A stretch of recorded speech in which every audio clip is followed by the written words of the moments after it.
لا صل وسلم دائما أبدا على حبيبك خير الخلق كلهم. Ruuxul Adab TV xam ak xamle jàng ak jàngale yeewu yeete Ruuxul Adab TV mooy dundal xol yi. أول باعث أحمد بكار نيان بمبادرة لتدوين أخبار هذه الفيضة منذ إرهاصاتها الأولى التي أشرنا إليها آنفا إلى مختلف مراحلها ومحطاتها الأخرى، فوافقت على مقترحه وشددت على يديه ورجوت من وراء ذلك الخير. والعلم بجسامة المهمة وصعوباتها وتشعب فصولها وبعورة مسالكها، فإني أهيب وألتمس من جميع أصحاب الشيخ وأحبابه من أهل هذا الشأن أن يعينوه ويتعاونوا معه حتى يبرز هذا العمل في صورة مرضية، وهو ما لا يتحقق إلا بتعاون الجميع ومشاركتهم. وأسأل الله تبارك وتعالى أن يوفقه ويسدد خطاه ويجعله وإياكم من أصحاب الشيخ المتحققين بمعاني صحبته سالكين ومقتفين سنة نبينا محمد صلى الله عليه وسلم عاضين عليها بالنواجز. والحمد لله أولا وآخرا الشيخ محمد الماحي ابن الشيخ إبراهيم ياس. lettre bi li mu wëndu ci tënk rek mooy Mawlana al Khalifa dafa tàmbali di wane benn xaqiiqa boo xam ne yàlla def ko mooñaalee doomu aadama, te mooy foo ko fekk moom doomu aadama dafay ittewoo jëm ci jéem a dellu gannaaw pour xam jaar-jaari ay baayam, jaar-jaari ay maamam, jaar-jaari ñi nga xam ne ñoom ñoo ko jiitu ci àddina bi, pour jëlee ci waar, waaye pour jël seeni expérience ak seeni jaar-jaar boole ko ak expérience yi mu am moom ak li mu xam, pour loolu mën ko niital yoon bi nga xam ne foofu la jëm ci lim dese ci dundam. mu ne yàlla dogal nag ñooñ jamono ji yàlla baaxee leen xéwal bu rëy. xéwal boobu nag mooy feeñ ak alfayda tijaaniya al uzma bi nga xam ne Mawlana Cheikh Ahmed Tijaani moo ko dige woon ci loxool góor gu màgg googu nga xam ne mooy Mawlana Cheikh Ibrahima radiyallahu taala anhu. mu ne yàlla nag dafa defal Mawlana Cheikh Ibrahima ay irhaasaat yoo xam ne mooy mu am ay baay yu baax ku mel ni Mawlana El Hadji Abdullahi Niass nga xam ne liggéeyal na lislaam, jihaad ci lislaam ci ngànnaayam ak ci xalimaam, yar ay góor yàlla yu mag ci Mawlana Cheikh Ibrahim bokk ci ñooñu. yàlla doxalee ci loxoom yar bu yàgg ci lislaam ak xamle yàlla ak wane yoonu yonent bi sallallahu alayhi wa sallama, ba tey addina bi soxla ñu bind li nga xam ne mooy taarixu góor yàlla yu mag yooyu, rawatina ñu taxaw lool ci taarixu alfayda tijaaniya ci loxo Mawlana Cheikh Ibrahim. mu ne nag doomam Cheikh Ahmed Bukar moom la digal pour mu jiite di coordonner comme commission yi nga xam ne ñoom ñooy amee liggéey bu màgg boobu pour bind taarixu fayda bi, dalee ko ci commencement wala lu ko jiitu ci maam Alxaaji Abdullahi, jaar ci état bi ak arrêt yi nga xam ne fi la alfayda jaar ba tey mu agsi fii nga xam ne fi la agsi, génne itam résultat yi nga xam ne moom la génne. mu ne xam ngim xam nag itteel bi loolu itteel ak ni mu baree ay pàcc ak jafe-jafe yi ci nekk, mu xam ne loolu du sotti mukk lu dul ne dañ cee dimbalante ñun ñépp ñu dugal ci suñ loxo, ñii def xam-xam, ñii def alal, ñii def seeni xel, ñii def seeni itte, pour loolu mën a sotti, mën a génn ci anam bi nga xamee ne dana doon anam buñ gërëm, waaye dana wuyu si li nga xam ne moom la ñépp di xaar, te mooy taarixu Mawlana Cheikh Ibrahima fekk registre bu mag bi nga xam ne mooy taarixu addina bi, waaye mooy taarixu lislaam. mu ne mi ngi oo ñëpp ci loolu di ci ñaan pour yàlla sottal ko insha allahu. lii daal ci tënk mooy lettre bi nga xam ne Mawlana al Khalifa moom la bind pour wane ne Mawlana Cheikh Ahmed Bukar moom moo jiite commission boobu nga xam ne moom moo war a taxawee liggéey bu rëy bi. kon nag du ñu def dara ci bés bu mel nii tey nga xam ne li ko waral mooy dajale mbokk yi ak xarit yi ak njaboot gi pour présenter leen projet bu am solo boobu, waxal leen li nga xam ne moom la ëmb ci ay mébét, waaye ak woo ñëpp ci ñu dugal ci seeni alal mooy levée de fonds bi pour li nga xam ne moom mooy mën a dimbale ñiy taxawee liggéey boobu ba mu mën a yegg insha allahu taala. kon bala ñoo sori rek dañuy jox micro bi al oustaz al cheikh Ahmed Boucar Niang mu ñëw ak mbooloo mi insha allah ci ak taarif bi hada al mashru' al imlaq waaye bi munasabati hada al yawm al taarixi al xaas bi al i'lan al rasmi li a'mal hada al mashru' al qayyim falyatafaddal mashkuran.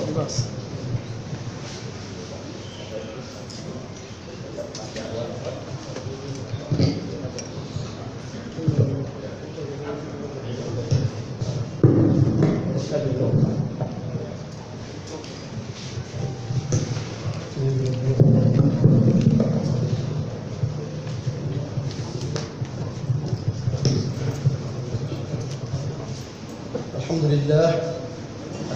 لله القائل يا أيها النبي إنا أرسلناك شاهدا ومبشرا ونذيرا وداعيا إلى الله بإذنه وسراجا منيرا والصلاة والسلام على النبي الأمي الذي بعثه الله إلى الناس كافة ليزكيهم ويعلمهم الكتاب والحكمة وإن كانوا من قبل في ضلال مبين. ورضي الله تعالى عن القطب المكتوم والخاتم المحمدي المعلوم مولانا الشيخ أحمد بن محمد التجاني ولد الأتم عن وارثهما على الإطلاق صاحب الفائدة التجانية بلا نزاع ولا شقاق مولانا أبي إسحاق الشيخ إبراهيم بن الحاج عبد الله يس وعن كافة خلفائه ومقدميه وتلامذته وأحبابه أجمعين. سماحة الخليفة الشيخ محمد الماحي إبراهيم يس، حضرات السادة أبناء الشيخ الإسلام الأجلاء، معالي سيد الرئيس جمعية أنصار الدين المدير العام معالي الحاج عبد الله يس، حضرة الشيخ سماحة الشيخ محمود المهدي بن الشيخ إبراهيم يس، سماحة الشيخ عبد الملك بن الشيخ إبراهيم يس، السادة ممثلي الزعامات الدينية والسياسية، الحضور الكرام، السلام عليكم ورحمة الله تعالى وبركاته. وبعد، إنه لسعادة بالغة أن نلتقي بكم في هذا اليوم السعيد وبهذه المناسبة التاريخية لنتذكر معا قول الشيخ إبراهيم رضي الله عنه: أحيي العلوم كذا أحيي المعارف لا ميلا للشق والدعوى ولا الكذب. ولنشهد جميعا مصداقية قول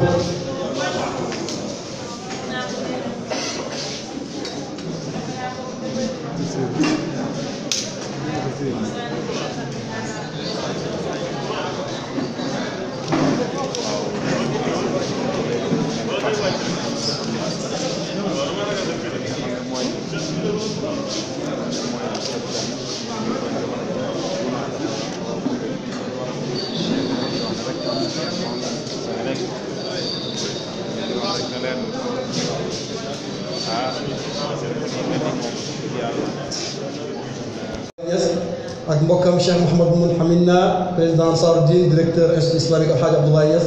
ak seen mbokk Cheikh Mouhamad Abdou Malik ibn Cheikh Ibrahim Niass ak suñuy mag Cheikh Mouhamad Moustapha Niang Cheikh Seydi Ali ibn Khalifa Alhaji Abdoulaye ak ay rakam Oustaz Babacar Niang suñu mag di suñu oustaz ci fànn bi muy fànn bindu taarix bi kay di gërëm mbokk yi teew yëpp sëti Cheikh Ibrahim yi ñëpp a ngi teew ak ay doomam suñu yaay Cheikh Mariam binti Cheikh Ibrahim mi ngi toog suñu mag Seyda Adjali mu suñu yaay Seyda Khadija bintul Fayda ñi nga xam ne moom doomu Cheikh Ibrahim Niass ak suñu mag Seyda Zeynab ak sëti baay yu góor ak yu jigéen doomi roxo yi ak doomi deret yëpp a ngi teew. dama tàmbalee su ma wax ne yàlla moo wax Yonent bi sallallahu alayhi wa sallam ne ko dama laa yebal ngir ngay seede di bégle ak a coupé di oote jëm ci yàlla ci ndigalam nga nekk di lamp bu leer di kàndee bu leer tey leer loolu li muy firi mooy ne ki nga xam ne mbiram diine leer na ci moom war naa fexe di ko leeralal ñeneen. Yonent bi moo ne ballighu anni walaw aaya kon te benn aaya ngeen am ci man ngeen ko jottali. Cheikh Ibrahim bi ñu ko laajee luy sa métier mu ne mooy oote jëm ci yàlla kañ nga ko commencé mu ne 1922 bi suma bàyyi génne àdduna kon loolu mooy ooteem boobu nag nga xam ne ca njëlbeen nga xam ne fesuñu woon néeg ci la waxoon ne dana mat ñeenti goxi àdduna bi yàlla dëggal fayda bi Cheikh Ahmad Tidiane liggéeyoon ci bu njëkk jamono mu feeñ ci loxoom muy géeji xam-xam bu ñu sotti ci kaw suuf lim bind yëpp war nañoo fexe ne la inna xutuuti lil anaami saadatun waaw yashqa yawman man ra'aani wa xafiya samay bind texe la ñaar képp ku ko gis ku ko gis doo texaa di mukk bind bi bu la neexee nga ne mooy waxam bi bu la neexee nga ne mooy doomam yi mooy sëtam yi mooy doomi roxam yi wax na ne moom dundam ab junj la junj bi nag duñ ko firi feeg bàmmeel yi ubbiwuñ ko bu la neexee nga ne mooy bu ubbee bàmmeel yi ci yomal qiyam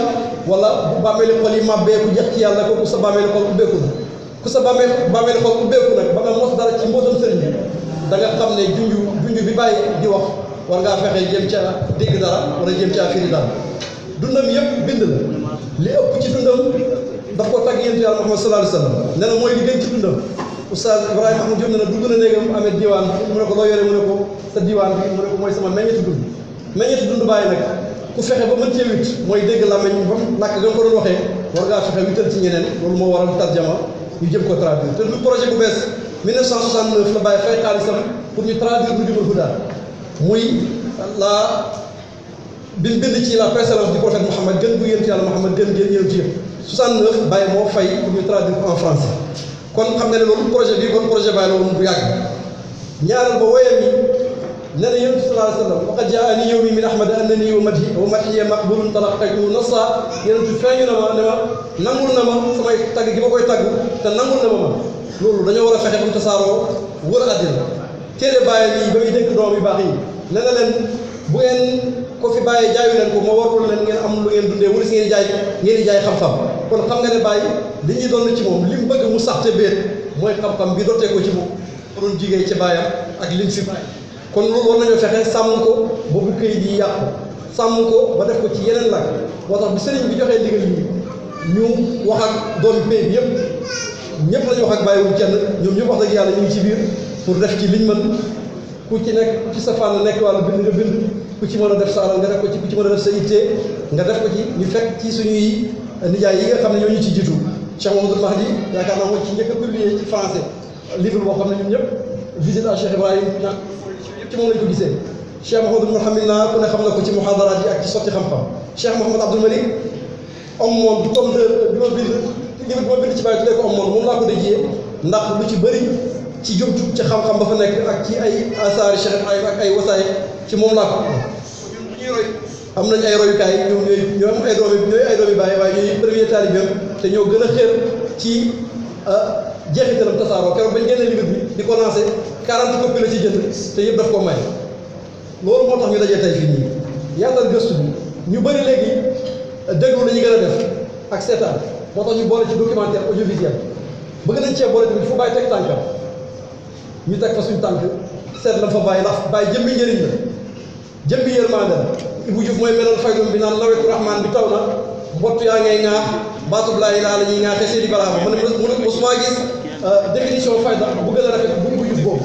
waaye nawet yërmande la war nañoo dox fépp fu mu jéegoo fépp fu lislaam nee rek Cheikh Ibrahima ma fa woon moo xam yàlla bokk tariqa bokk leen ko yow waxal na jullit ya rek bu loolu weesoo lépp lu jëriñ humanité Cheikh Ibrahima loxoomul foofu kon war nañoo def tukki boo xam ne prospection lay doon ci jëli film yooyu nga xam ne ay mébét la yoo xam ne suñuy bàyyi Oustaz Ibrahima Mahmoud Diop Cheikh Mahmoud Ibrahima Niass yóbbaale nañ mébét yooyu mooy jëli vidéo yi bàyyi am ci biti dañ koo wax ba dem ñun nag amuñ ngànt ci góorgóorlu ci Cheikh Ibrahima ba ci am yi ñu toog di suñu mag xam na bu baax li may wax ne mébét la boo xam ne mag ñi yóbbaale nañ ko war nañoo fexe nag nekkul lu impossible ñu jëli ko li ci mujj mooy fexe am centre boo xam ne lépp lu kuy xañtu ci bàyyi dara boo fa àggee li nga soxla yëpp nga am ko te mu nekk ci digg capital bi comme fii am na ba pare lu tax ma ne capital bi mooy 1962 professeur Jean-Claude Fourierich doon bind les musulmans d'Afrique noire bi mu dajee bàyyi 68 ne ko man bind naa ci yow livre bàyyi na ko man binduma ci yow dara ndax xaw ma benn xaraf binduma ko ci yow mu interview bàyyi interview bu yéeme bi mu paree ne ñibbi si bind bàyyi ne ko du may bindaat li ma xam ci yow li mu wax yëpp danaa ko wax lu may jàngale foofu mooy koo xamul mënoo bind ci moom tubaab boobu bi mu ñëwee di bind Dakar la yem gis fa yenn archive dañuy fa ak ñenn ñoo xam ne duñ soppee lañ ko wax mu demee moom la bind téere bi ba suñu joon yàlla tey gii muy wër àdduna kon war nañoo fexe lay ca dégg capital bi tamit ñu nekk fa fes fa di fa jàngale Baye ndax maanaam Tidiane Ousmane nee na wër di jàngale Baye mooy jaam yàlla gi gën a mag ndax képp koo xam ne jàpp nga ci Baye tàggoo nga ak bokkaale yàlla sa ngëm yàlla wér na sa iman dëgër la te sa mbokk ak jullit ñi wér na waaye sa mbokk ak képp kuy doomu aadama rek wér na ndax moom moo waxoon ne dafa gis aalam bi comme as ndëkk su ndaw ñoo bokk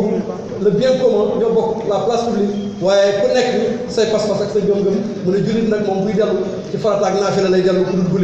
dul jullit moo gën a gaaw xam këram ci maam ci tënk loolu rek moo ëmb projet bi muy 45 livres bu ko compté ci ñetti langues yi ñu ko nar a bind dañ ne woon ñetti langues la ñuy yem di demee ba pare ba fan yi ñooy dem juróom-ñaari liste ay pakistanais ay urdu ay suédois italien ñoo xam ne ñoom nañ leen seen làkk yooyu lañ bëgg jël lu ñu leen jox ci téere bàyyi ñu traduire bu professeur Zakari Raj nga xam ne muqaddam la ci pays bi di bind mémoire am ci Cheikh Ahmed Tidiane bind thèse ci Cheikh Ibrahim muy téere boo xam ne référence la fu nekk ci université àdduna bi bu waxee da ngeen a xam ñaata tur ñaata kàngam ñoo ko wax ne dañoo bëgg a bokk ci ñi nga xam ne dañuy bind démb rek dama ne bu ma waxee moom dama naan ko ne bind ci Mamalaay ma ñëw toog ak moom rek mu ne dama bëgg a bind ci Mamalaay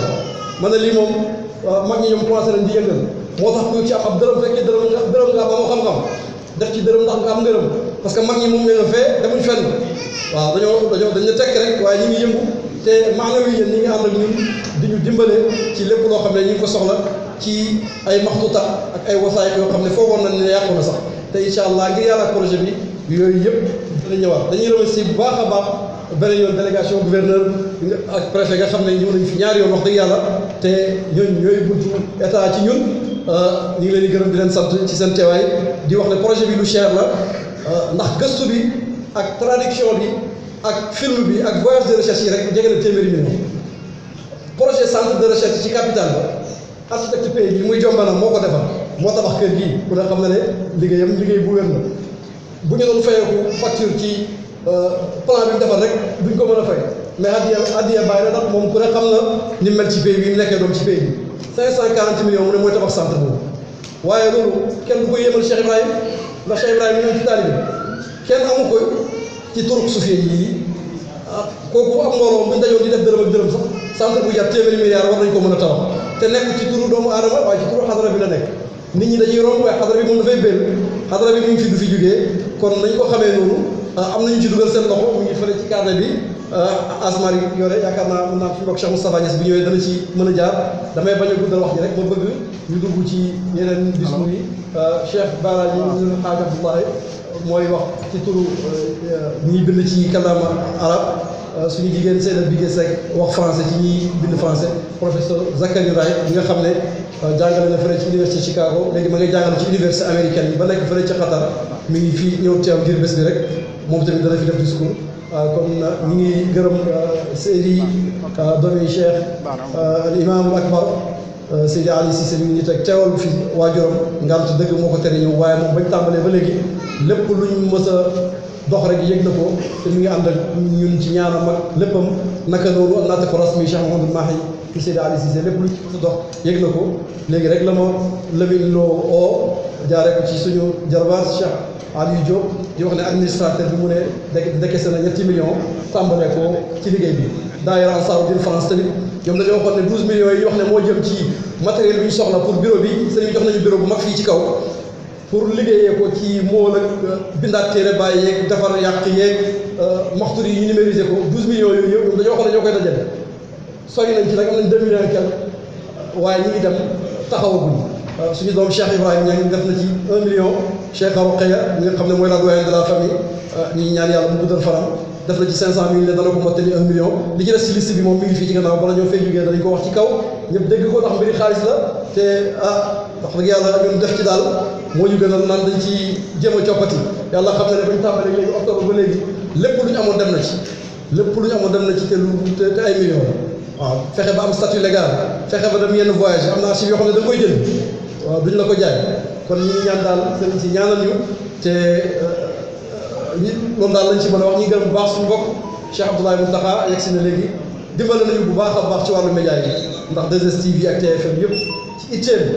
sëriñ bi dénk ko communication xadara bi ci la def itte ba ñëw di gërëm Al Fayda di gërëm Fayda Tijaniya di gërëm Malben TV Saloum waa ñi nekk ci convention média de Medina Baye yëpp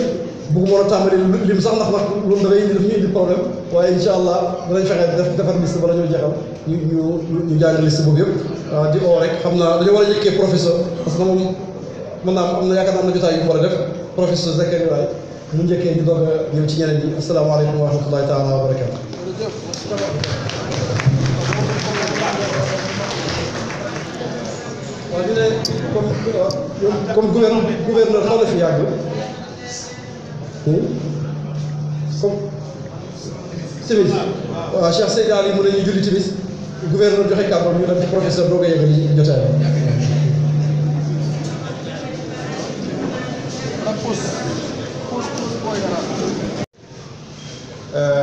But before I continue in Arabic, I just want to express some few words of thanks to our brother Zakaria for the great works he's doing since many years. And yesterday I was talking to my brother Shah Ahmed about the subject, and he told me that he was thinking of asking you to write on the life of Al-Haji Abdullah,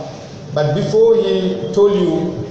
to write on this subject, you yourself, you tell me that you're ready to write on him, on his life. So, Brother Zakaria, thank you very much. I remember I have met Professor David Robertson in 1998 in Paris, in Institute of Arabic World in Paris. I was discussing with him, and he asked me about if I know anyone who had written something on the life of the Hajj Abdullah. I told him, no, I don't know anybody had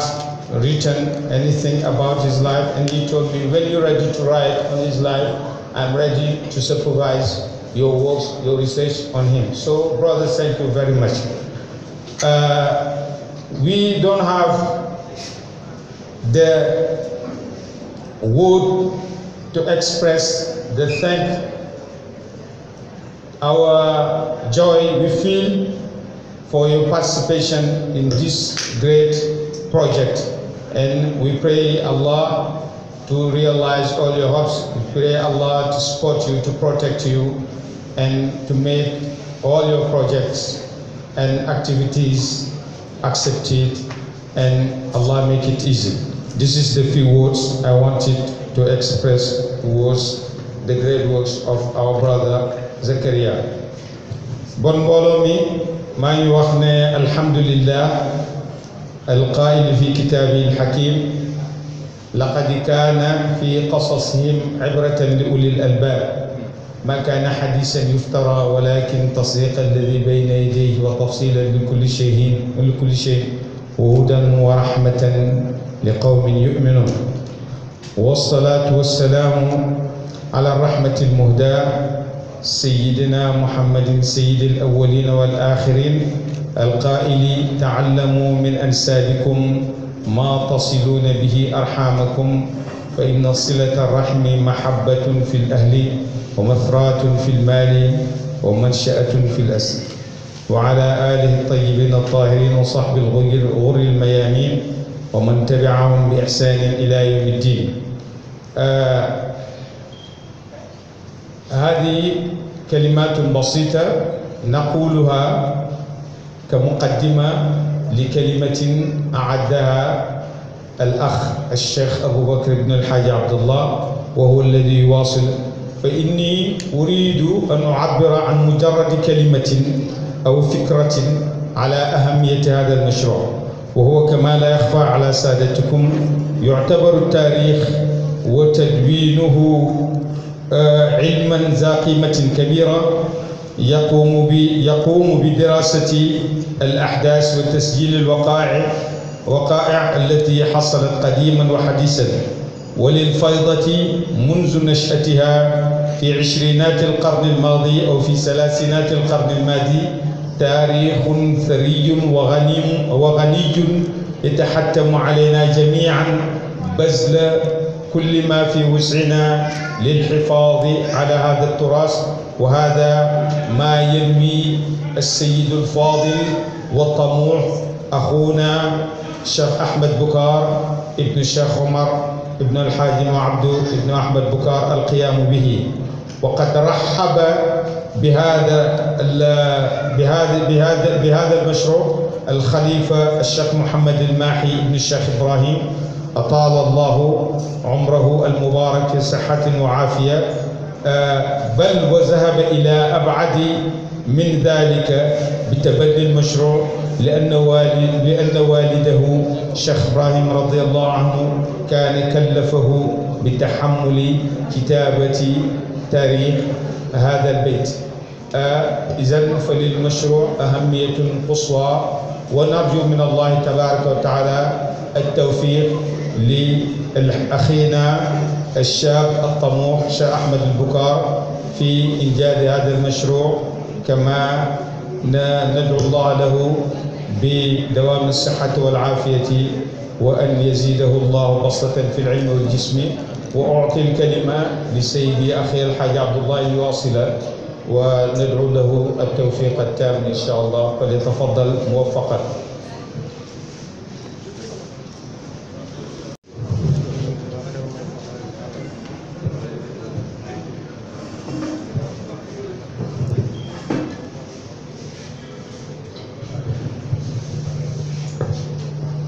بسم الله الرحمن الرحيم. انطلاقا من كلمة الأخ السيد سيدنا علي بن الشيخ الحاج عبد الله إنياس، أقول الحمد لله القائل في محكم تنزيله: وكلا نقص عليك من أنباء الرسل ما نثبت به فؤادك، وجاءك في هذه الحق وموعظة وذكرى للمؤمنين.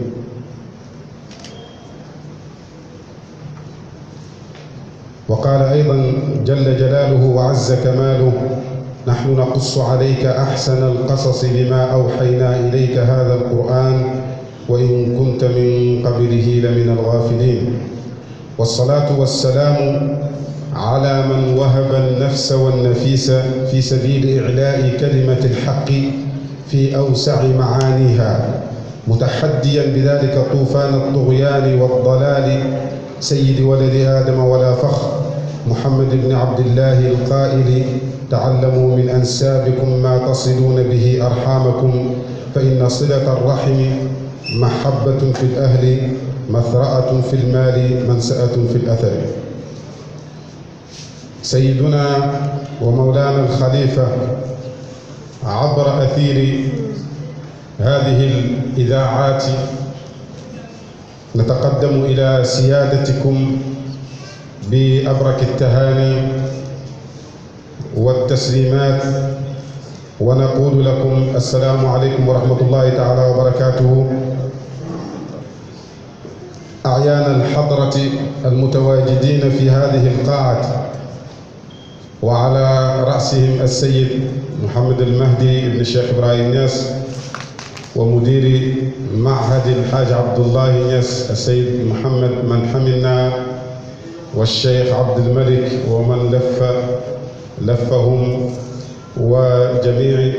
أحفاد الشيخ الحاضرين، بل وأحفاد الشيخ الحاج عبد الله الكبير، والمقدمين، وجميع الأساتذة الحاضرين هنا، كل باسمه ووسمه نقول لكم السلام عليكم ورحمة الله تعالى وبركاته. أصالة عن نفسي وباسم اللجان المكلفة لإعادة كتابة تاريخ الحضرة التي يرأسها الباحث والكاتب السيد أحمد بكار، حيث كلفنا بإلقاء نبذة عن أهمية هذا العمل الموكل إليه وجسامته، ناويا بذلك طلب الدعاء ومد يد العون والمساندة له ولأعضاء لجنته ماديا ومعنويا. أيها الحضور، إن التاريخ بكل وجهيه المكتوب والمسموع لا يحتويان إلا على ظواهرها هادفة وبناء، واحتمال تكرارها في خضم الدهر وارد لا محالة. لذلك نرى أصحاب الهمم العالية كالباحث الأديب الأريب المتمكن السيد أحمد بكار زاده الله توفيقا، يبذل كل مجهوداته المادية والمعنوية للاحتفاظ على هذه الظواهر للعبرة وللاستدلال. وتاريخ هذه الحضارة الإبراهيمية تكمن في طياتها أحداث جلل ومواقف عملاقة ينبغي لكل المنتمين لها من أبناء وأحفاد وعلماء ومقدمين ومشايخ أن يعتنوا بها ويمعنوا النظر رويا في معطياتها تجنبا من الإفراط أو التفريط في حقوق الناس، لأن التيار إذا أرسل طوفان الجرف قل من لا يهتز أو يتكهرب إلا من رحم ربه. ولأهمية هذه الأصالة كان للتاريخ كتبته ليكفلوا للبشرية مادة غنية تكفي لحل وفصل مبهمات من حياتهم اليومية وإلمام ببعض تلك الإنجازات والمواقف وما دونه وألفه وحققه وسهر فيه الليالي واعتزل الأغاني وسافر وجد وكد حتى بلغ الغاية القصوى ونال المرتبة الأولى في جمع تاريخ الفيضة ورجالها سيدي ووالدي وأستاذي محمد بن الشيخ عبد الله جزاه الله خيرا وأمد الباقي في عمره مع الصحة والعافية والتمكين والتوفيق آمين. ذلك ما جعلنا نتطوع مع المتطوعين عملا بالآية الكريمة فمن تطوع خيرا فهو خير له. لقد أعطى دروسا حية لكل من يريد الولوج إلى هذا المحيط المتلاطم أمواجه المتباعد أطرافه. إن كتابة التاريخ ليس بأمر هين، لا بد له من أمور كثيرة منها الشجاعة والإقدام والتفرغ، لأنه لا يقبل الاختلاط والإخلاص والتمكن ومداومة البحث والمطالعة والابتعاد عن التطرف والتحيز. ومن آكد هذه الأمور الدعم المادي لأنه من المكملات. ونرجو منكم يا شيخنا وقائدنا ضمانة لا تتخلف ودعما روحيا وماديا، ويبعدنا الله من الوشاة الذين يحاولون خلق جو معكر حيال هذه الأمانة، وأن لا يعترينا فتور ولا غرور. ونشكر الحاضرين والمساهمين ونرجو من الجميع دعواتكم الصالحة، وكل عام وأنتم بألف خير، والسلام عليكم ورحمة الله تعالى وبركاته.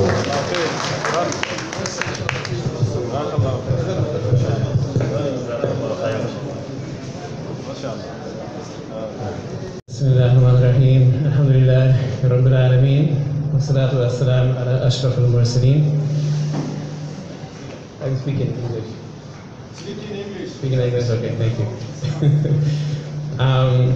One of the things, the beautiful things about the FAIDA is that we're forced to be multilingual. We have to speak English, we have to speak French, Wolof, Arabic. Anyway, I'm really, really happy to be here to see this collaborative effort. This is for a researcher as myself, this is really, really touching. It's really beautiful to see community invested in the production of its own history. And there's a lot at stake, as we know, right? I made Umrah in Ziyarah in 2016. I went to the tomb of the Prophet, ﷺ, and there I find outside, sitting in the mosque, as you know, Wahhabi country, they don't let people making dhikr, wazifa, but I see our people making wazifa outside of the tomb of the Prophet, ﷺ. And there I see leading the wazifa is a man from Saudi Arabia. But I recognize him because he was here in the Mawlid, and he's a disciple of Imam Sheikh Tijani Sisi. There he was leading the wazifa. Many people coming to sit with him, people from Oman, from Muscat, from India, some of them taking the tariqah. And so this is what Shaykh Ibrahim said, right? He said that this FAIDA will reach wherever the land reaches. And we're seeing it happening now in front of our eyes. Shaykh Ibrahim said at the time of his passing, radiallahu anhu, that he had 60 million followers, maybe today 100 million, maybe more. If there's a ta'ifa min al-tuwa'if, if there is a Muslim community in the world larger than the FAIDA, I don't know of it. Not the Muslim Brotherhood, not the Deobandis in India. This is the largest single Muslim knowledge network in the world, and yet we don't have enough written about us. When I went to University Northwestern, I was a student of Professor Rudiger Siesemann from Germany. He's the one that wrote the first book about Sheikh Ibrahim in English, called The Divine Flood, published in 2011. And I asked him, I also want to write about Sheikh Ibrahim for love. And he said, Sheikh Ibrahim, he's an ocean without shore, right? Al-Muhit bila had. So you should write also about Sheikh Ibrahim. The more we write about him, the more we know about him. And I'd also, encourage us to have a diversity of voices. It's important to have people from outside, important to have people from inside, important to have men writing, important to have women writing, people who are ulama writing, trained with, at Azhar, also people trained in Western universities. Okay. And so, because a great kutub like Sheikh Ibrahim Niasse, a great Pole of his time, is going to have his light resonating in all of these echelons of society, right? And so, but we also know that what's at stake, of course, is that Sheikh Ibrahim, especially within Senegal, has not been represented, has been overlooked. His contributions have been overlooked.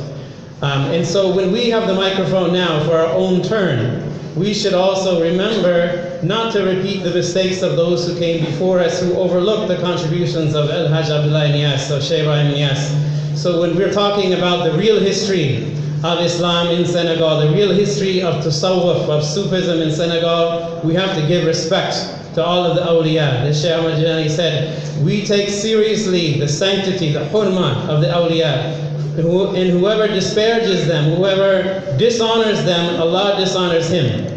And so we have to pay attention and realize that God did something special in Senegal, did something special in West Africa in general in the 20th century, where so many awliya came, and in Senegal in particular, we have these three great awliya that came at the same time. Sheikh Ahmadou Bamba radiallahu anhu, Al-Hajj Malik Sy radiallahu anhu, Al-Hajj Abdullah Niasse radiallahu anhu. And this is the fertile ground out of which Sheikh Ibrahim, how we understand his coming. So we have to give respect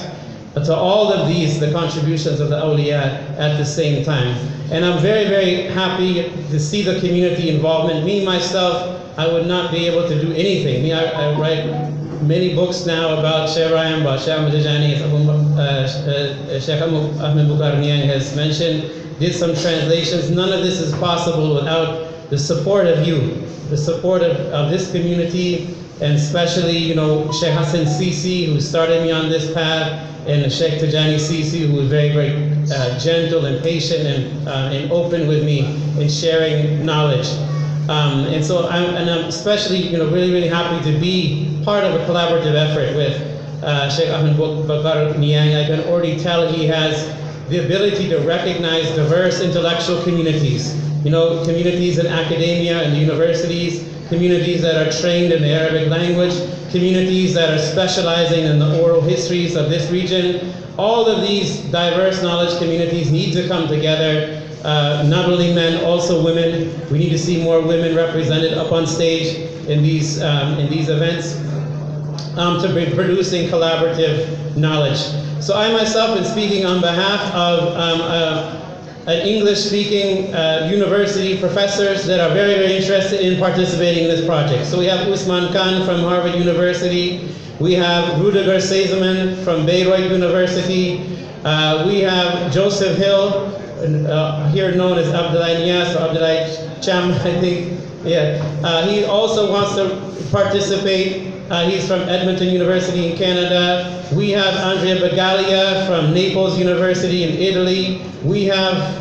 Samiha Rahman, a woman. They left from Cal State Fullerton in the United States. We have Rasul Miller from University of California, Irvine. And so these are intellectuals. We're covering diverse subjects such as the spread of the Faida in Mauritania, the spread of the Faida in Nigeria, the spread of the Faida in the United States, and of course the emergence of Sheikh Ibrahim and his family at earlier generations here in Senegal. So I've taken too long already, but I really want to thank you for your investment in this project, and I'm very, very honored to be part of it.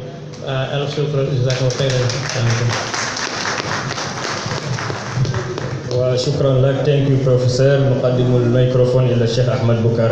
mu tënkal ñu li docteur Zakaria wax léegi. alhamdulilah thank you so very much professor. alhamdulilah lii rek wane na ne la Baye waxoon ne al-fayda ta'ummul afaq kii di doomi Amérique jël islam ci Cheikh Hassan Cissé jàng alquran wattu ko jàng xam-xam di universitaire bu mag université ba mu tudd muy Northwestern University Chicago université yi gën a mag ci àdduna la bokk tey jii ma ngay jàngale ci université américaine ba nekk Qatar moo fa nekk fa kilifa di saytu lu aju ci wàllu islam surtout islam ci Afrique de l'Ouest bind na téere on the path of di Cheikh Ahmad Tidiane la ko tuddee mooy mémoire am ba mu njëkkoon a bind ci université américaine bu Qahira mujj nañ ko mool ba français sax traduire nañ ko en français li mu bind thèse doctorat am living knowledge in the community of Cheikh Ibrahim Niass xam-xam boo xam ne dafa soppeeku jëm ci biir taalibe bi Baay loolu la téere bi tudd muy thèse boo xam ne jege na 400 pages ci Baay la ko bind mi ngi wax ne ki ko doon jàngal ci Northwestern Chicago daf ne ko woon Baay géej la boo xam ne amul tefes mu ne ko moo tax nag war di ñun ñëpp ñuy bind ndax bu yàggee tefes gi moom mënuñoo fesal géej gi waaye danañ ci bind lu am solo mu ne communauté Cheikh Ibrahim gisul communauté bu em noonu ci biir l'islam te kii wax loolu nag autorité la ci gëstu ci l'islam mu ne bi Baye di génn àdduna rek 60 millions yi doomu aadama la bàyyi gannaaw léegi ëpp na téeméer jëm kaw te ba léegi liñ bind ci moom bëreegul loolu enul maanaam mooy wane ne yëngatu bii mu ne ñëw na wax ko moom xam na communauté yi ci biir l'islam yëpp muy déewu bandis yi yeeg naqshbandi yi yëpp mais gi muy gisu ci communauté boo xam ne gën naa rey communauté Cheikh Ibrahim nii loolu nag li war mooy ñu saytu ko te mu ne saytu dund Baye mooy saytu dund mag ñu baax ñi nga xam ne ñoo ko meññ parce que ñooñu ci seen daara la jàngee ñu ngi wax naan ci maam Alaaji yàlla na ko yàlla fay fa seytaan yi bii lam yonal asdi moom mi nga xam ne moo tax seytaan sama seytaan yi mënu maa sax jax-jaxal wax na ne bépp baax bu ñu am mbaax la bu jógee ci maam Alaaji moom mu tuddaale ci Cheikh Ahmadou Bamba Seydi Hadji Malick Sy ne kàngam yooyu nga xam ne ñoo jëmbal l'islam ak culture islamique fii ci Sénégal Cheikh Ibrahim juddu ci environnement bu mag boobu liggéey bu rëy bii nii kon dafay kontaan bu ñëwee fekk fii diversité boobu noonu di wax ne nañ ci na nekk góor ñi waaye na nekk tamit jigéen ñi mu lim fi rek ñenn ci ñoo xam ne du leen ko waxee rek dañ ne dañuy bokk ci ñi bind te ñooñu ay autorité lañ ci kàngam yi bokk na ci kàngam yi gën a rëy ci ñi nekk expert ci wàllu islam ci Occident tudd na ci professeur Ousmane Kane mi nga xam ne c'est Cheikh Ibrahim doomi Cheikh Mariam radiyallahu anha mi nga xam ne mooy suñu mag di suñu mentor di suñu guide ci lépp lu ñuy def ci wàllu bind tudd na ci ki nga xam ne ñi ko jàngal bokk muy Rutger Sisman nga xam ne diggante Soudan ak Tchad moom yaakaar naa am koo gën a xam ci àddina bi mu dégg arab lool moo njëkk a bind moo njëkk a def biographie thèse boo xam ne biographie la ñu jagleel ko ci Baye mooy de divine flag al faydul ilahi mu ne kooku nee na ko bëgg naa bokk fi ñuy wax Oludamini Ogunayke cosaanoo Nigéria def thèse am ci Baye comparaison entre fayda ak la culture Ifé culture Yoruba ca Nigéria bind na téere temps yi tuddee ko praising of the prophetic perfection mi ngi ko jagleel ñiy tagg yonent bi waaye nee na la quintessence li gën ci li ñu tagg yonent bi mu ne bàyyi ko def te nekkagul taalibe de Chazeli waaye dafa gëstu lépp lu ñu tagg yonent bi ci siècle yi ne la ca gën mu ne Cheikh Baye ko kooku ne na dafa bëgg a bokk ci histoire Joseph Hill mu ne ngeen gën koo xam ci Ablaye Thiam ñu nekkoon nga xam ne gëstu na fii bokk ci njëkk a def thèse ci anthropologie fii mu ne nee na dafay bind ci taarix bi Samiha Rahman université Californie ci Amérique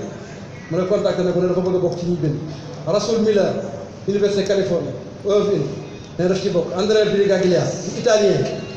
di ku bëri xam-xam doon jàngale Cape Town fële ci Afrique du Sud léegi dellu na Italie fële te université Napoli l'Orientale di fa jàngale xam lool Nigéria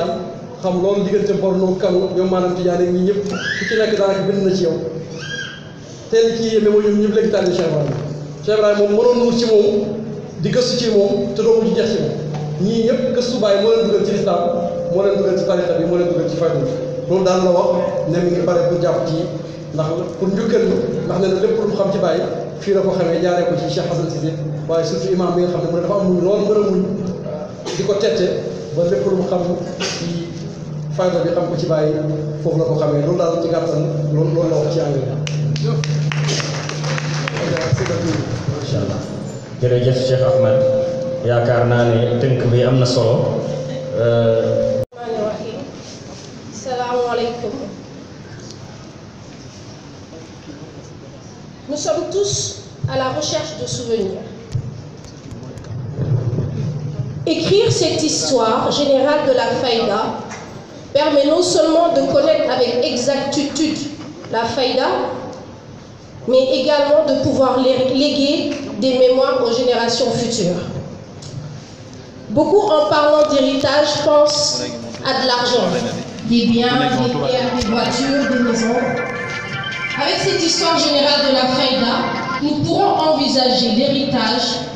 comme une transmission d'un savoir pendant une période donnée, mais également l'héritage de Cheikh Ibrahim Niass est à mettre dans ce cas purement immatériel. L'histoire générale de la faïda Tidjaniya va au-delà de son détenteur, Cheikh Ibrahim Niass. On ne peut pas en occulter certaines figures et faits de Seydina Cheikh Ahmed Tidjan qui en avait fait l'annonce, en passant par tous ces érudits qui avaient prédit l'arrivée de Cheikh Ibrahim Niass. Sans oublier celui qui avait trouvé le moyen de résister après avoir fait la djihad contre le colonisateur et qui a réussi une prouesse en cette période d'éduquer seul ses enfants et d'en faire des savants hors pair. Je veux bien sûr citer El Hadj Abdoulaye Niass. Ce projet d'écriture de l'histoire générale de la faïda Tidjan, un projet cher au Khalif, ou je dirais Khadimoul Humbati, Cheikh Mahi Ibrahim Niass, permet pour ceux qui ont été des acteurs et qui sont toujours en vie, alhamdulillah, de replonger dans leur passé. Et également pour nous, qui avons découvert cette faïda sans avoir rencontré son détenteur, de pouvoir écrire cette histoire et la raconter à notre manière, ou au moins y participer. Cheikh Ibrahim Niass Baye était un homme du monde. Il a parcouru plusieurs pays, a été dans plusieurs villes, assisté à plusieurs conférences et s'est entretenu avec d'éminents dirigeants. Vous comprendrez que pour écrire sur lui et ses enseignements, Masha'Allah, nous devons suivre ses pas, en tout cas, essayer d'aller dans tous ces pays où il a été. Au Maroc, en Égypte, Tunisie, Algérie, Gambie, Niger, Nigeria, Mali, Libéria, Ghana, Mauritanie, Angleterre, France, Italie, Arabie Saoudite, Pakistan, Liban et Chine. Je vous l'avais dit, Baye est un homme du monde, alhamdulillah, Dieu du fait Baye. En plus de tout consigner par écrit, le projet Histoire générale de la faïda comporte un volet recherche scientifique qui, outre les voyages de recherche, prévoit également la mise sur pied d'un centre international de recherche sur Cheikh Ibrahim Niass et dont le siège sera basé à Dakar. La mise en œuvre d'un projet aussi ambitieux nécessite l'appui d'institutions, mais surtout l'appui des talibés de Cheikh Ibrahim Niass, qui sommes répartis partout dans le monde. Nous espérons que vous comprenez l'importance de ce projet et votre rôle à jouer. Personne ne le fera à votre place. Chers assistants, ceux présents parmi nous et ceux qui nous suivent d'ailleurs à travers nos partenaires de la presse, par mon nom et au nom de tous les membres de la Commission internationale de la faïda, à sa tête le président Cheikh Ahmed Boucar Niang, nous comptons sur vous et votre soutien. Nous sommes les seuls aptes et légitimes pour raconter cette histoire. Alors, racontons-la, écrivons-la. Alhamdulillah.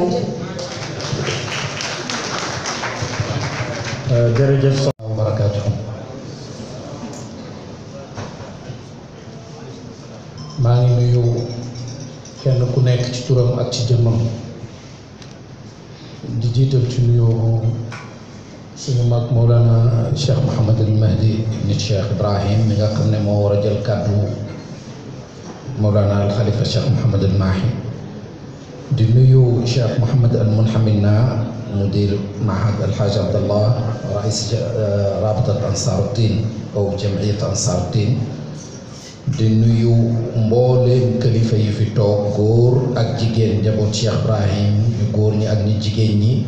doom yi ak sët yi waaye tamit di nuyu mbooleem taalibe yi nga xam ne amul sikk ne ñoom ñépp ci njabooti Mawlana Cheikh Ibrahim lañ bokk di gërëm suñu jarbaat suñu xarit al Oustaz Cheikh Ahmed Boucar Niang ci yitte ji mu xalaat muy liggéey bu kawe boo xam ne njëriñ lu yaatoo yaatu te barke moom lañ ci séentu di koy ñaanal yàlla moom ak képp kuy liggéey moom ci mbir mi yàlla defal ko ci tawfiq waaye tamit di ñaanal képp koo xam ne mi ngi koy dimbale ci xalaat ci moyen ak ci kàttan yàlla na ko yàlla fay ci barke ki muy liggéeyal. di wax ne histoire ay alxuraan yi fi jib yépp daf ñuy xiir ci ñi yittewoo histoire te yàlla mi ngi wax yonent bi sallallahu alayhi wa sallam ci alxuraan wa kullan naqussu alayka min anbaa'i rusuli maa nuthabbitu bihi fu'aadak. yàlla dañu di nettali yonent bi sallallahu alayhi wa sallam ci alxuraan solo yonent yu ko jiitu mu ne pour mu yokk gëmam. bëri na ci alquran wazkur fil kitaabi loolu yépp pour mu fàttali yonent bi sallallahu alayhi wa sallam ñi jiitu ndax histoire njëriñam mooy mu jubbanti doomu aadama xamal ko ñim fonk ci lan lañ nekkoon mu jéem même bu leen mënta roy dafay dugg ci tashabbahu inna tashabbuha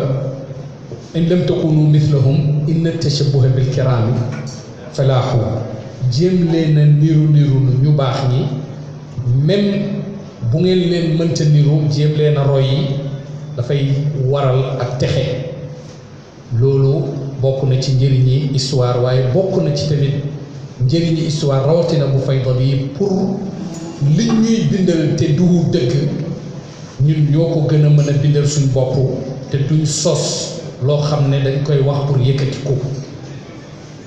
ndax arab dafay léebu ne maa xakka jildak mithla dhafrak aw mithlu dhafrak sa yaram buy xasan luñ la ko wokkal du bokk ak yow boo ko wokkalee sa bopp. gis nañ ci gannaaw ñi bind histoire Sénégal toll nañ ñu ci histoire Sénégal boobu noonu nga xam ne amul sikk ne amul benn tawfiq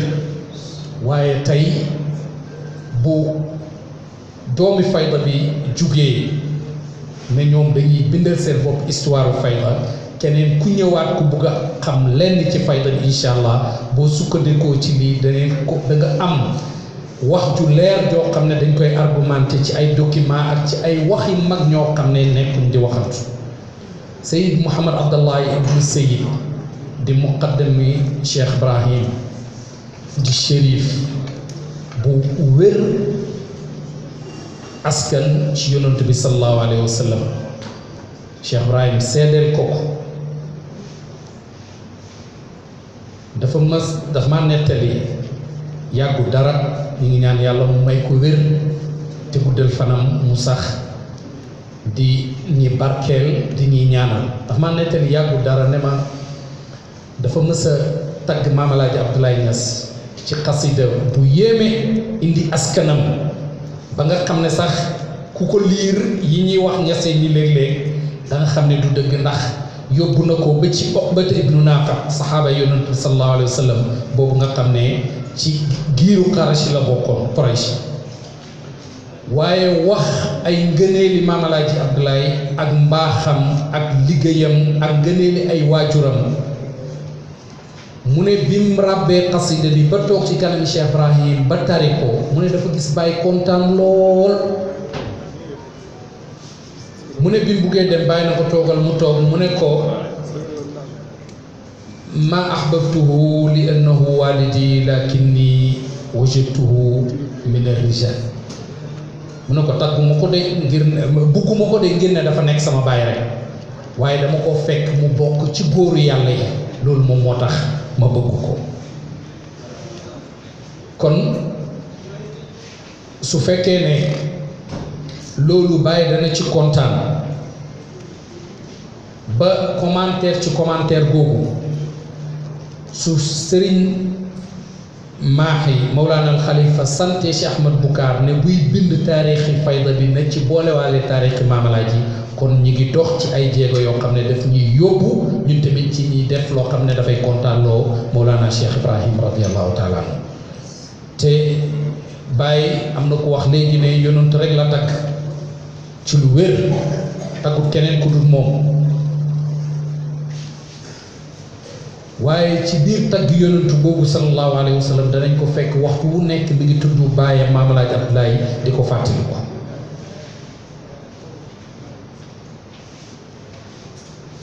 lu tax pour wan nouvelle génération bi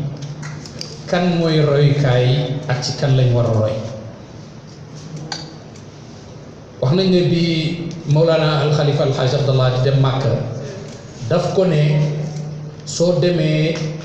na nga fàttaliku sa turandoor sa maam alxaaj Abdallah ndax liñ nekk nii yépp benn xiw la ci xiw yi alxaaj Abdallah Niass kon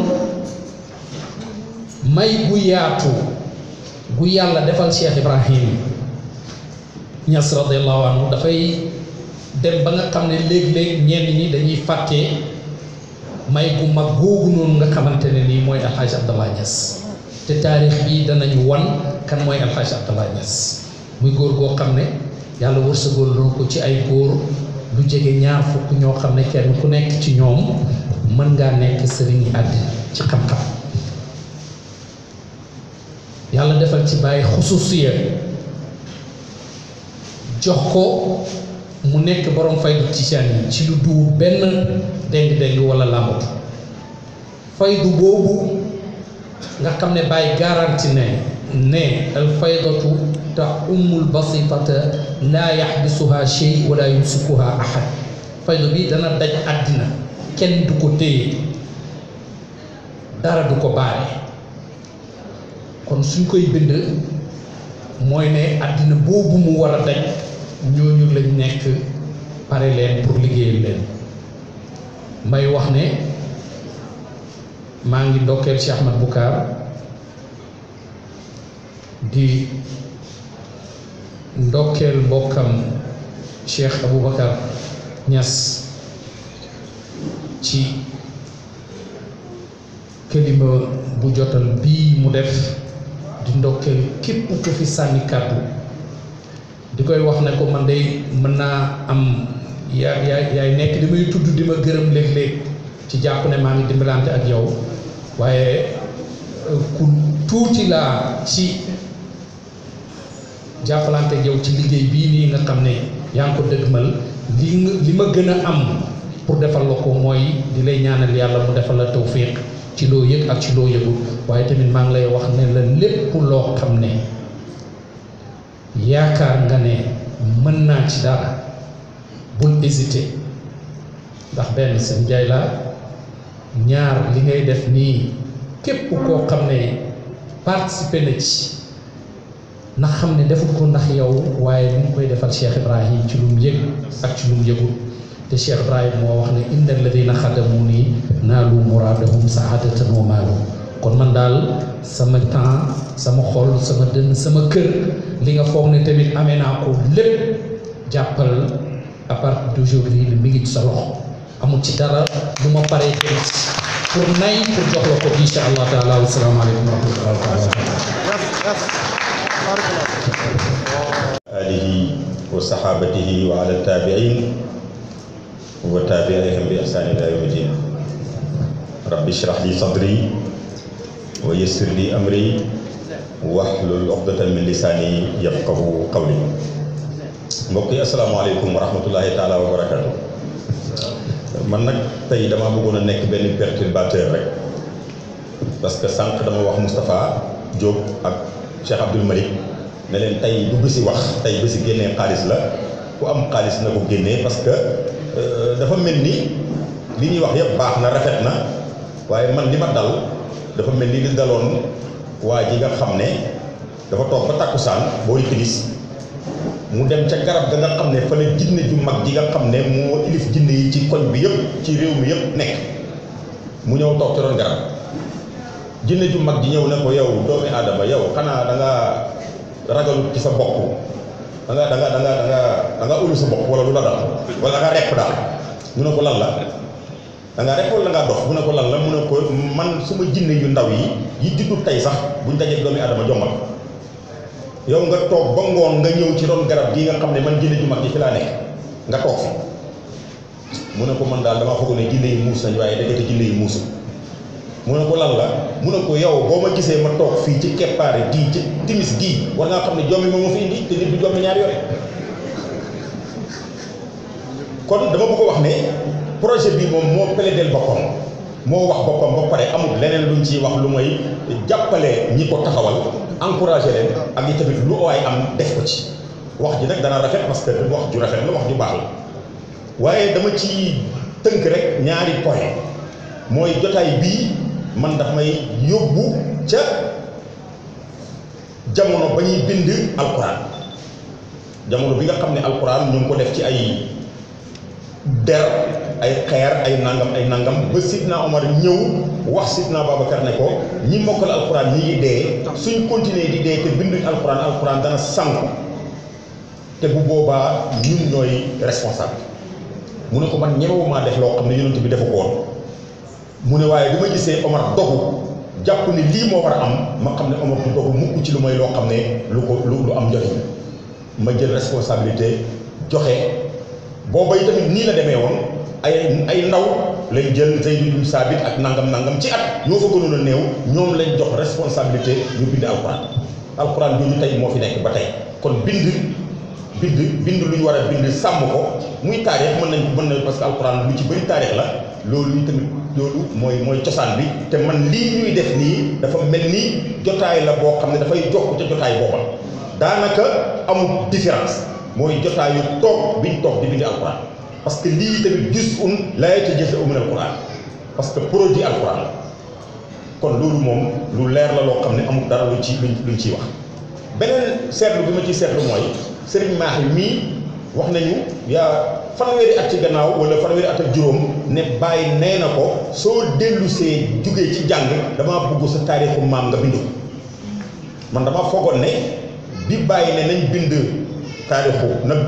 sëñ Mahi bind taarixu maamam laa ji taarixu fayda bi na ko bind dañoo foogoon ne moom mooy jël xalibaam bind ko am na lu mu ci jot a bind ay maqaal ak yooyu waaye dañoo foogoon ne loolu li ci bàyyi jublu mooy mu jël makkiyam tey nag déggee naa ci ne waxi bàyyi ñun buñ dem dayoo ba foog ne dégg nañ ko ba jàpp ne am na wala amul parce que ci suñ dégg-dégg la toll man ndekete li bàyyi jublu woon ci sëñ Mahi bind taarix bi mooy ci jamonoom lañ koy bind bu encadré ni ñu joxe ndigal pour ñu def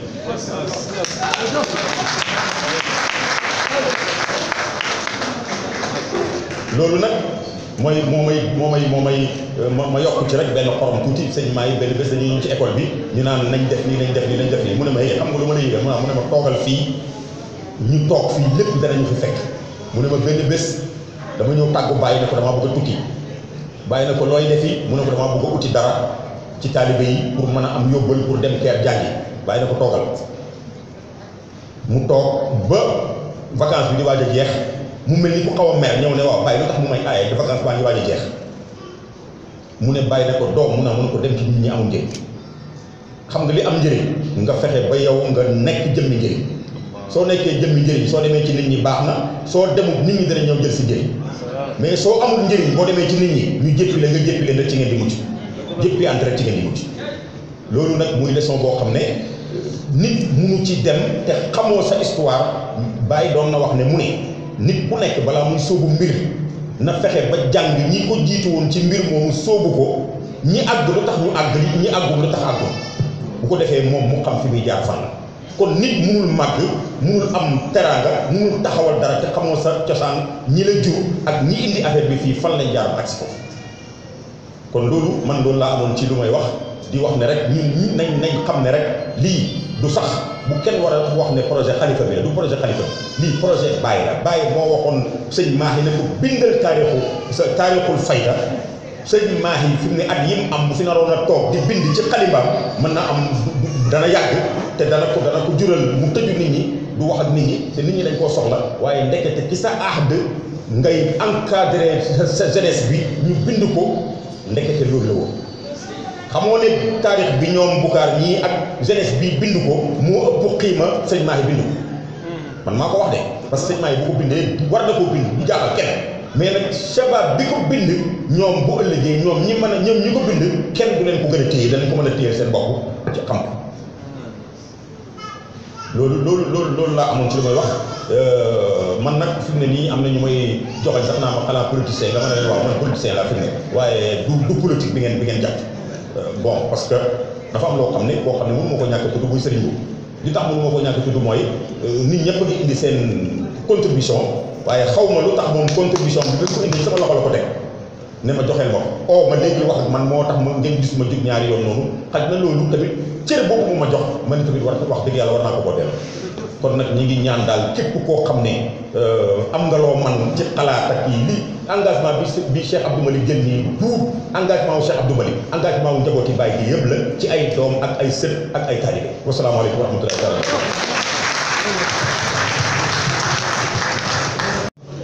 annoncé officiellement ne projet bind taarixu fayda bi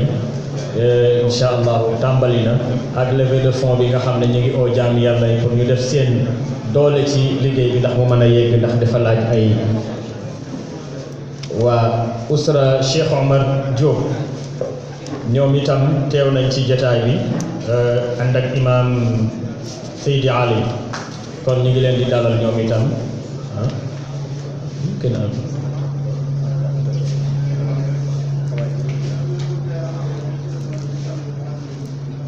waaw mu ne monsieur Modou Ndiaye Rahma dina ci tàmbalee 3 millions incha allah ci fonds yi projet bi fadilatu Cheikh tafaddal mashkura yumkin an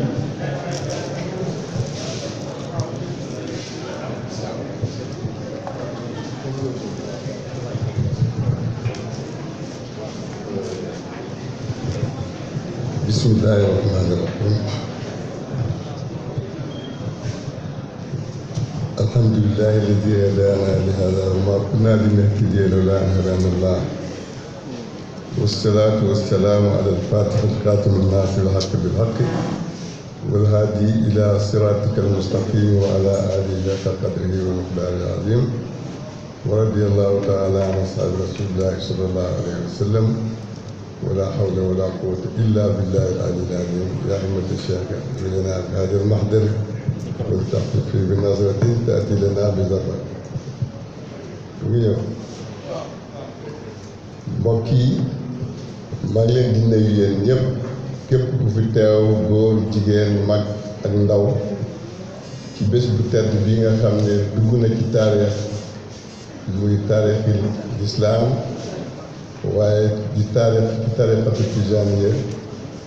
mais mu nekk taarix surtout ci faydatu tijaaniya di leen nuyu yéen ñëpp di wax comme xam naa nag am naa petit problème parce que sëriñ maa ngi dama demoon pour yëgal ko que ne moom la ñuy xaar mu ne ma soo demee nga jotal ma sama néew wax ma ay wax ne ma nga wax ma sentir faiblesse bu métti parce que sëriñ maa yi fu mu war a toog wax su ne ma toogal foofu nga wax vraiment problème la waaye nag suñ delloo yi lépp ci Cheikh Ibrahima radiallahu anhu mën na bañ a nekk problème parce que mbir mi Cheikh Ibrahima Niass radiallahu anhu mooy ki nga xam ne moo ñu dajale ma ne inna rahmatullahi xaribun min al muhsinin tey ñi fi ñëw nii ak yar ak teggin bi nga xam ne ñu ko am ak mbëggeel dëgg-dëgg kenn mën leen a génne leen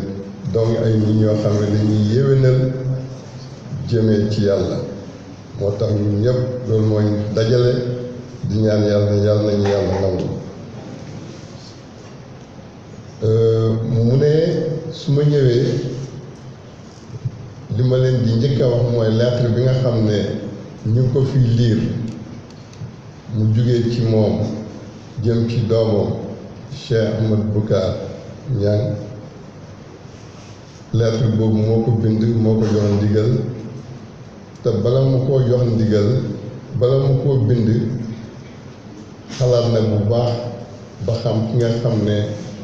moom la ko jox ko kan la moo tax mérité na ko bu baax wax na ma fa lu bëri netteel na ma histoire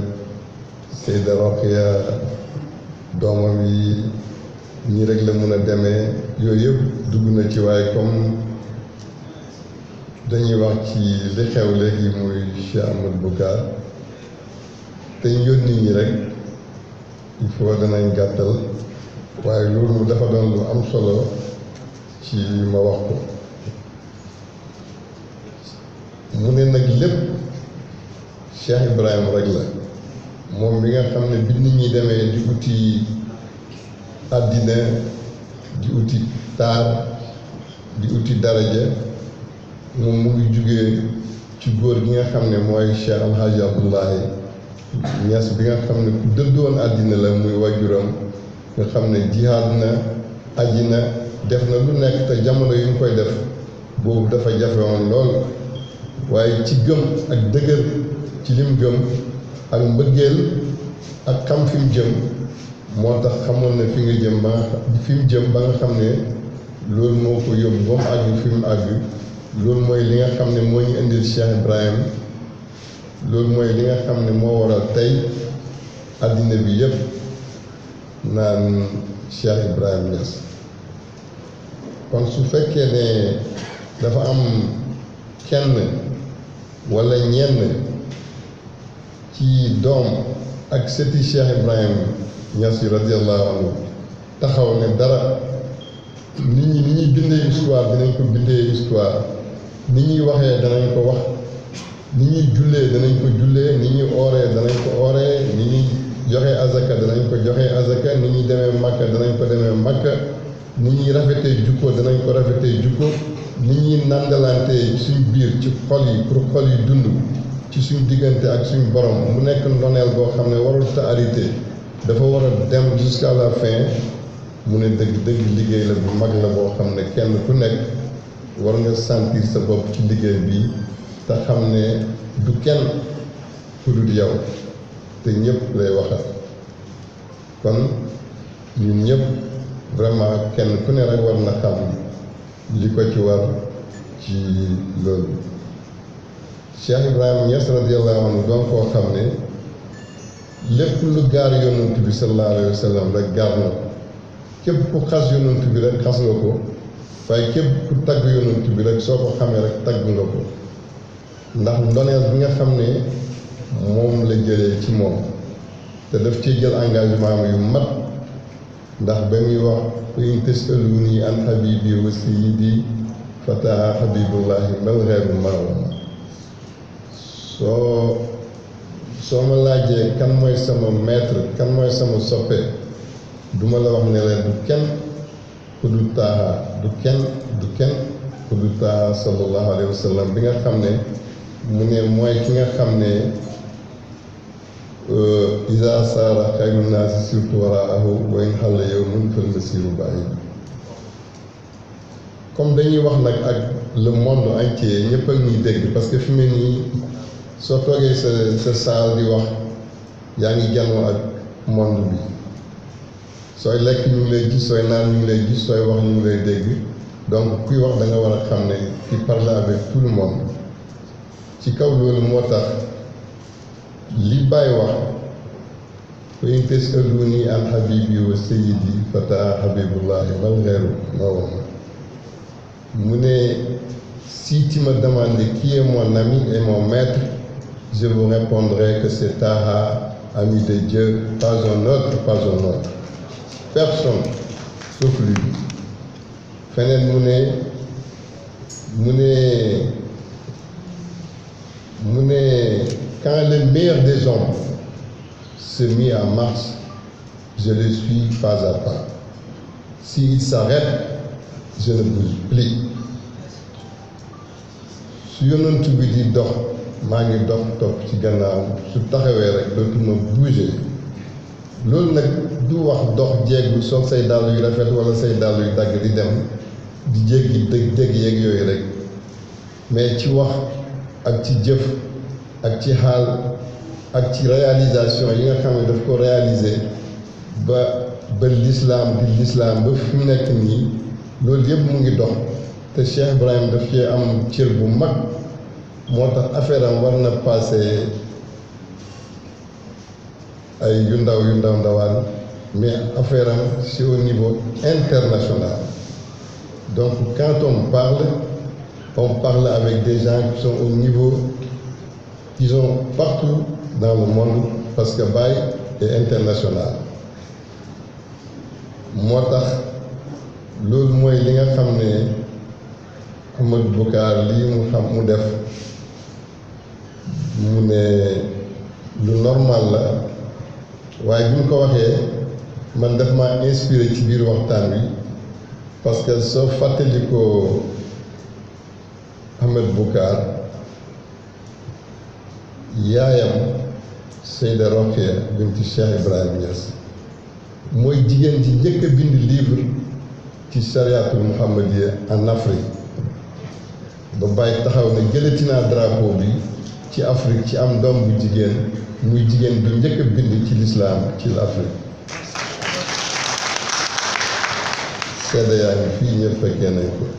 am feneen boobu mu ngi nekk jeune ci bëgg xam-xam ak di joxe ay résultats ci xam-xam demoon na bu tuddee ko ci fataatil xaj jox ko grade boobu nga xam ne moom moo ko moom kon kooku su fekkee ne dafa am doom yoo xam ne dañuy dundal xam-xam dëgg-dëgg mun nañoo wax ne ban yaay mais ban doom mais doom ba rek mooy yaay bi kon ñu leen di encourager ñëpp ci taxawaay yooyu nga xam ne tey Cheikh Ibrahim moo aye mais Seyda Rokhaya moo aye moo tax yàlla feeñal lii ci ay doomam ak ay soppeem ñu ngi ñaan yàlla nañ ko yàlla may ko suñu njaboot ñun tam parce que loolu rek lañ am amuñu leneen moo tax sëriñ bi kontaan lool comme ni ko Cheikh Mouhamina waxee ak Cheikh Abdou Malik ci bi bàyyi waxee sëriñ Mahi na ko pour mu bind na sax parce que école soufi de Cheikh Ibrahim madrasatu Cheikh Ibrahim ak soufi moom moo ko bind waaye jàpptoon ne day bind sax man maa doon dem di jël kayitam di lu ñutu Cheikh Babacar Niang fekkee na ci lu bëri parce que liggéey nañ ci biñ demee ma gis kayit yi ni mu amee solo ma sàcc ko yóbbu sama kër te su fekkee moom amul ci soxla man am naa ci soxla am na ci feuille yoo xam ne ay café ki tuuroog ay yooyu yëpp may jël annoncé officiellement ne projet bind taarixu fayda bi incha allahu tàmbali na ak levée de fonds bi nga xam ne ñu ngi oo jaam yàlla yi pour ñu def seen doole ci liggéey bi ndax mu mën a yegg ndax dafa laaj ay waa usra Cheikh Omar Diop ñoom itam teew nañ ci jataay bi ànd ak imam Seydi Ali kon ñu ngi leen di dalal ñoom itam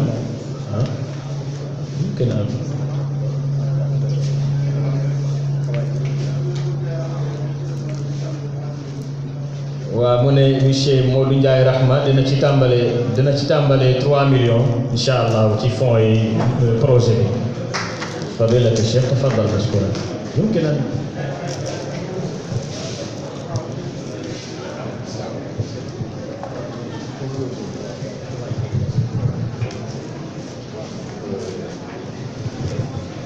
bismillahi rahmani rahim alhamdulillahi alladi hadana li hada wa ma kunna linahtadiya lawla an hadana allah wassalatu wassalamu ala al-fatih al-khatim an-nasir al-haqq bil-haqq wal-hadi ila siratika al-mustaqim wa ala alihi haqqa qadrihi wa miqdarihi al-azim wa radiyallahu ta'ala an ashabi rasulillahi sallallahu alayhi wa sallam ولا حول ولا قوة إلا بالله العلي العظيم يا أمة الشيخ لنا في هذا المحضر ولتعطف بنظرة تأتي لنا بزفر mu ñëw mbokk yi maa ngi leen di nuyu yéen ñëpp képp ku fi teew góor jigéen mag ak ndaw ci bés bu tedd bi nga xam ne dugg na ci taarix muy taarixil lislaam waaye di taarix ci tarixatu tijaaniya mais mu nekk taarix surtout ci faydatu tijaaniya di leen nuyu yéen ñëpp di wax comme xam naa nag am naa tuuti problème parce que sëriñ maa ngi dama demoon pour yëgal ko que ne moom la ñuy xaar mu ne ma soo demee nga jotal ma sama nuyoo wax ma ay wax ne ma nga wax ma sentir faiblesse bu métti parce que sëriñ maa yi fu mu war a toog wax su ne ma toogal foofu nga wax vraiment problème la waaye nag suñ delloo yi lépp ci Cheikh Ibrahima radiallahu anhu mën na bañ a nekk problème parce que mbir mi Cheikh Ibrahima Niass radiallahu anhu mooy ki nga xam ne moo ñu dajale ma ne inna rahmatullahi qaribun minal muhsinin tey ñi fi ñëw nii ak yar ak teggin bi nga xam ne ñu ngi ko am ak mbëggeel dëgg-dëgg kenn mën leen a génne ne donc ay nit ñoo xam ne dañuy yéwénal jëmee ci yàlla moo tax ñun ñëpp loolu moo ñu dajale di ñaan yàlla nañu yàlla nangu mu ne su ma ñëwee li ma leen di njëkk a wax mooy lettre bi nga xam ne ñu ngi ko fi liir mu jugee ci moom jëm ci doomam Cheikh Ahmad Boucar Niang lettre boobu moo ko bind moo ko jox ndigal te bala mu koo jox ndigal bala mu koo bind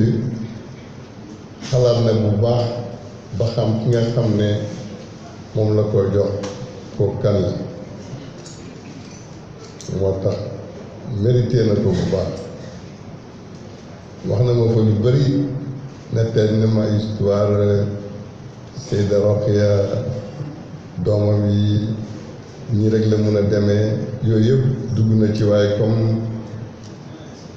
dañuy wax ci li xew léegi muy Cheikh Ahmad Boucar te ñu yónni ñi rek il faut danañ gàttal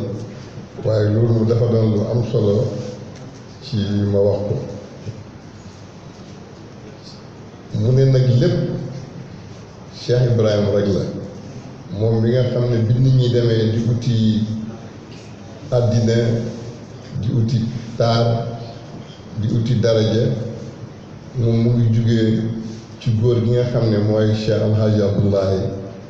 Niass bi nga xam ne ku dëddoon àddina la muy wajuram nga xam ne jihaad na aji na def na lu nekk te jamono yu ñu koy def boobu dafa jafe woon lool waaye ci gëm ak dëgër ci lim gëm ak mbëggeel ak xam fi mu jëm moo tax xamoon na fi nga jëm ba nga fi mu jëm ba nga xam ne loolu moo ko yóbbu ba mu àgg fi mu àgg loolu mooy li nga xam ne moo ñu indil Cheikh Ibrahim loolu mooy li nga xam ne moo waral tey àddina bi yépp naan Cheikh Ibrahim Niass kon su fekkee ne dafa am kenn walla ñenn ci doom ak sëti Cheikh Ibrahim Niass yi radiyallahu anhu taxaw ne dara nit ñi ni ñuy bindee histoire dinañ ko bindee histoire ni ñuy waxee danañ ko wax ni ñuy jullee danañ ko jullee ni ñuy ooree danañ ko ooree ni ñuy joxe azaka danañ ko joxe azaka ni ñuy demee Makka danañ ko demee Makka ni ñuy rafetee jukko danañ ko rafetee jukko ni ñuy nandalantee suñ biir ci xol yi pour xol yi dund ci suñ diggante ak suñ borom mu nekk ndoneel boo xam ne warul ta arrêté dafa war a dem jusqu'à la fin mu ne dëgg liggéey la bu mag la boo xam ne kenn ku nekk war nga sentir sa bopp ci liggéey bi te xam ne du kenn ku dul yow te ñëpp lay waxal kon ñun ñëpp vraiment kenn ku ne rek war na xam li ko ci war ci loolu. Cheikh Ibrahima Niass radiyallahu anhu doon koo xam ne lépp lu gaar yonent bi sallallahu alayhi wa sallam rek gaar na ko képp ku xas yonent bi rek xas nga ko waaye képp ku tagg yonent bi rek soo ko xamee rek tagg nga ko ndax ndoneel bi nga xam ne moom la jëlee ci moom te daf cee jël engagement yu mat ndax ba muy wax in tasaluni an habibi wa sayyidi fataha habibullahi mal ghayru marama soo ma laajee kan mooy sama maître kan mooy sama soppe duma la wax ne leen du kenn ku du taaha du kenn ku du taaha sallallahu alayhi wa sallam bi nga xam ne mu ne mooy ki nga xam ne isa saara xayru naasi surtout waraahu wa in xalla yawmun fal masiru ba'id. comme dañuy wax nag ak le monde entier ñëpp ak ñuy dégg parce que fi mu ne nii soo toogee sa saal di wax yaa ngi janoo ak monde bi sooy lekk ñu ngi lay gis sooy naan ñu ngi lay gis sooy wax ñu ngi lay dégg donc kuy wax da nga war a xam ne qui parle avec tout le monde. ci kaw loolu moo tax li Baay wax wa in tasaluni an habibi wa sayyidi fata habibullahi mal ghayru mawama mu ne si tu me demandes qui est mon ami et mon maître, je vous répondrai que c'est Taha, ami de Dieu, pas un autre, pas un autre. Personne, sauf lui. Feneen mu ne quand le meilleur des hommes se mit en marche, je le suis pas à pas. S'il s'arrête, je ne bouge plus. su yonent bi di dox maa ngi dox topp ci gannaaw su taxawee rek dootuma bouger loolu nag du wax dox jéegu soog say dàll yu rafet wala say dàll yu dagg di dem di jéggi dégg yeeg yooyu rek mais ci wax ak ci jëf ak ci xaal ak ci réalisation yi nga xam ne daf ko réaliser ba l'islam di l'islam ba fi mu nekk nii loolu yëpp mu ngi dox te Cheikh Ibrahim daf cee am cër bu mag moo tax affaire am war na passé ay yu ndawaan mais affaire am c'est au niveau international. Donc quand on parle avec des gens qui sont au niveau, ils sont partout dans le monde parce que Baye est international. moo tax loolu mooy li nga xam ne Ahmadou Boucar lii mu def mu ne lu normal la waaye bi mu ko waxee man daf ma inspiré ci biir waxtaan wi parce que soo fàttali ko Ahmadou Boucar yaayam Seyda Rokhaya binti Cheikh Ibrahima Niass mooy jigéen ci njëkk a bind livre ci chariatul muhammadiya en Afrique ba bàyyi taxaw ne jëlati naa drapeau bi ci Afrique ci am doom bu jigéen muy jigéen bi njëkk a bind ci l'islam ci l'Afrique. seede yaa ngi fii ñëpp fekkee nañ ko. am feneen boobu mu ngi nekk jeune ci bëgg xam-xam ak di joxe ay résultats ci xam-xam demoon na ba tuddee ko ci fataatil xaj jox ko grade boobu nga xam ne moom moo ko moom kon kooku su fekkee ne dafa am doom yoo xam ne dañuy dundal xam-xam dëgg-dëgg mun nañoo wax ne ban yaay mais ban doom mais doom ba rek mooy yaay bi kon ñu leen di encourager ñëpp ci taxawaay yooyu nga xam ne tey Cheikh Ibrahima moo aye mais Seyda Rokhaya moo aye moo tax yàlla feeñal lii ci ay doomam ak ay soppeem ñu ngi ñaan yàlla nañ ko yàlla may ko suñu njaboot ñun tam parce que loolu rek lañ amuñ leneen moo tax sëriñ bi kontaan lool comme ni ko Cheikh Mouhamina waxee ak Cheikh Abdou Malik ci bi bàyyi waxee sëriñ Mahi ne ko tuubu bind na sax parce que école soufi de Cheikh Ibrahim madrasatu Cheikh Ibrahim soufi moom moo ko bind waaye jàpptoon ne day bind sax man maa doon dem di jël kayitam di jël lu ñutu Cheikh Babacar Niang fekkee na ci lu bëri parce que liggéey nañ ci biñ demee ma gis kayit yi ni mu amee solo ma sàcc ko yóbbu sama kër te su fekkee moom amul ci soxla man am naa ci soxla am na ci fooy yoo xam ne ay café ki tuuroog ay yooyu yëpp may jël لا يصلي وسلم دائما ابدا على حبيبك خير الخلق كلهم. ruuxul adab TV xam ak xamle jàng ak jàngale yeewu yeete ruuxul adab TV mooy dundal xol yi.